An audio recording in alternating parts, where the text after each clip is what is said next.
Hey, I'm Blake, and this is Ashcon. Today we're going to talk a little bit about double tonguing. It's a really useful technique for brass players when they need to play quick technical passages, but a single tongue is just too slow or won't suffice. So the first thing we need to do is get the syllables for double tonguing down. Just go ahead and say, the first one, it's a lot like the single tongue. Just say tu, like T-U. Two. And now say ku. Use the back of your tongue, K-U. Ku. Now go ahead and alternate between those. Just do like quarter notes. Two. Ku. Two. Ku. Two. Ku. Okay, and now do it in eighth notes, but use your air. Just kind of blow through like.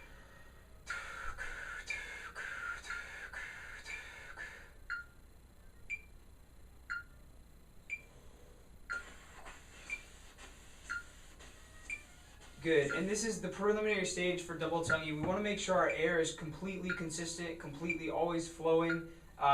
Don't let the articulation interrupt the airflow.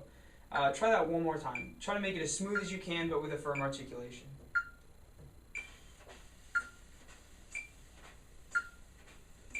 Alright, the next thing we're going to do is we're going to try it on the mouthpiece a little bit. Why don't you go ahead and take that out. The mouthpiece for a brass player is incredibly important. If we want to sound good on the horn, we have to sound good on the mouthpiece. So why don't you just do the same thing we just did. Just blow through the mouthpiece, alternating between the tu and ku syllables. Don't make a buzz, just blow.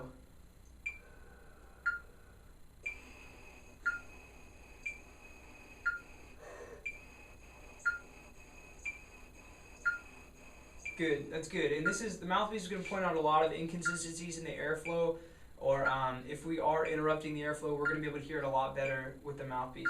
Try doing the same thing with a buzz.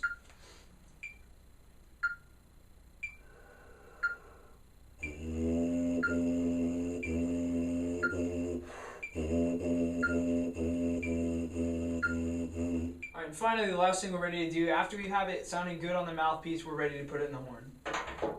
So just give me a concert F whole note. Let's get that sound established on the tuba. How many counts is a whole note? It's going to be 4 beats. Oh, okay.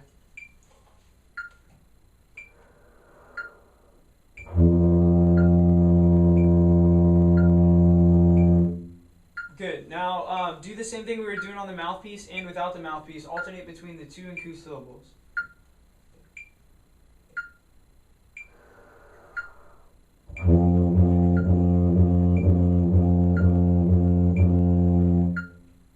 Try it one more time.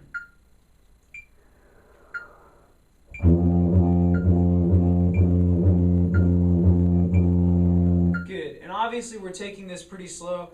Anytime you have a passage in your music, when you apply this technique to it, you're going to have to take it pretty slow before you decide to speed up.